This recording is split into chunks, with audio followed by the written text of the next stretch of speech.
must be thrilled to be in Adelaide, obviously ahead of the AFL Women's Cup next year. Yeah, so stoked. It's I feel like it's been a long time coming, but just so excited to be back in Adelaide, greeted by a few teammates. So yeah, pumped. Can't wait to get started tomorrow night. Obviously, have you been doing a lot of training and stuff by yourself to get ready for it? Yeah, it's actually been funny. I've been training either on a soccer field or an NFL pitch, trying to kick an AFL ball through an NFL goals. I've been getting a lot of funny looks from people in the States, but that's okay. I've managed to make it work. Okay, what position would you sort of see yourself playing next year? Yeah, look, I don't know. That's something that I'll probably try to work out in the next, two months before we start. But whatever Beck and the team needs me, I'll be just pumped to be out there. So it's a bit of a crash course for you this week. Yeah, then? Absolutely. There's going to be some growing pains, I'm sure, and blowing a lot of cobwebs off. But hopefully it won't be too bad. You've been able to follow the buzz that's been created by this comp from afar? Oh, easily. It's been all over social media. It's been on the internet. It's been everywhere. So it's fantastic just how much support the whole competition's got, not just the Adelaide Crows. So it's growing and it's going to get bigger. And like I said, I'm just so excited to be a part of it. Is this something that you thought you would get to do, play professional AFL?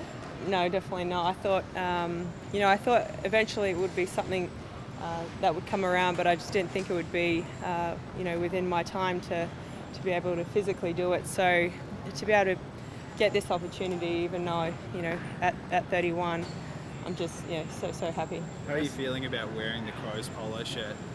I feel great.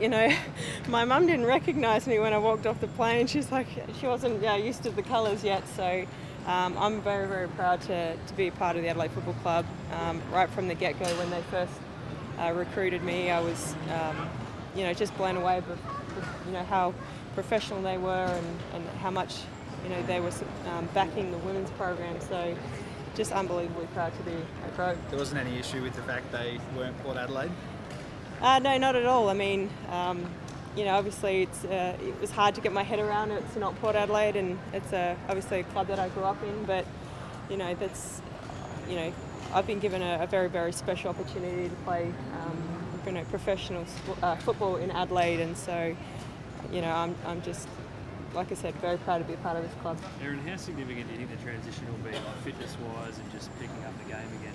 How difficult will that be for you, do you think? Yeah, I think it's going to be huge. I think, right this pre-season now that I'm back, I've got to be getting used to not just running between, two white lines and a basketball court, and I think that's going to be a huge challenge, is changing the, the fitness aspect that I've been so used to for so long. But, I'm so excited. I'm going to, take it all in my stride. I already love the girls in my team, so I'm just going to go out there and have some fun. Endurance-wise, though, you feel like you've got a pretty good base to come off?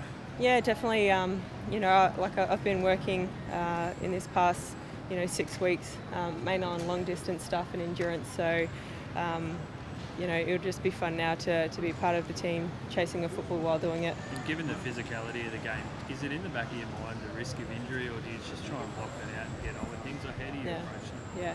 No, I definitely, I don't think about that. If you start thinking about getting injured and worrying about physical contact, you most likely end up getting hurt. So I'm going to go out there and, play like I do on the basketball court, which is fearless and go after it. We've seen Mason Cox play at Collingwood, the big Yankee. Is there any chance you'd think about recruiting any of your teammates or anyone you know over in Dallas? It's too hard to explain the rules to them. I've tried to show them footage of how to play. They seem to like it, so you never know. There's some tall ones that might make a good ruckman, but I don't know how their skill level would go. When was the last game of footy you actually played? Yeah, it's just a question I was asked. I think it was a slowdown. I don't know what year that was, but I reckon that was the last time I actually got to run around. Do you feel like those skills just come back pretty quickly? Yeah, I mean, I had the footy club sent me over a football to practice with this last few weeks. So, I feel I've got a really good base so far, and I know with pre-season and the skill levels, only going to get better. Are you planning on going back to Dallas next year for the WNBA? Yeah, so I've got one more year left on my contract, and after that we'll see how we go. Have they been really supportive about you playing footy in the off-season, or are there a few concerns that, like, in terms of injuries and stuff like that? Yeah, look, it was definitely something that they were a little bit concerned of, but at the end of the day, it was playing the AFL Women's Comp or go over and play in Europe for 7-8 months, when a grinding season. So they were just really, really supportive of the fact that they know that this has been a dream of mine for a long time, and they know that this is a special occasion to do it, and so they've been really supportive. Is there anything you can take from the WNBA, the way that's sort of grown in the NBA and become its own kind of thing into the... Yeah, I think just the professionalism in the WNBA and coming to training and games every single day, professionally and wanting to win, and probably I'll bring that to this team, and I know we have a lot of young players, and try to get them to realise that this is no longer amateur or juniors anymore. This is the real deal, and hopefully they can feed off of that. With the young players who got drafted over the weekend have grown up working for a team their whole life, they just leave that straight away at the door. Yeah. Is that the same for you? Like, as soon as you pull this on, all the employer makes it? Yeah, look, I'm still going to be, a supporter of the Port Adelaide Football Club. That that's never going to change.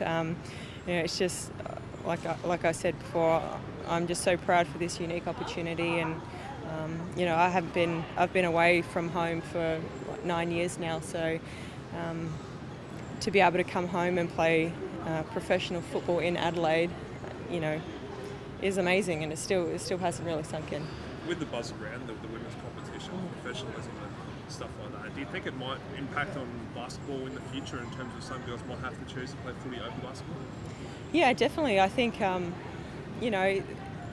women's competition here is taken off like wildfire, and you've already seen in the media how much popularity and attendance has already grown. So I think you're definitely going to see that more often, and I definitely hope for basketball's sake that they can work something out where maybe they don't have to choose one or the other, that they can mix and to do both, but we'll have to just wait and see. You talked a lot about this is a lifetime dream, like you always wanted to do it. What is it about footy that's such an appeal for you? Yeah, I mean, I watched Dad as soon as I was born when he was playing football, so I just lived and breathed it. I mean, if it was hot or cold outside, I had a football. It didn't matter. If it was raining, I was chasing a balloon around the house and jumping on the back of Mum's couch and breaking it, pretending to take speckies. Like, it was just, it's in my DNA to play this game and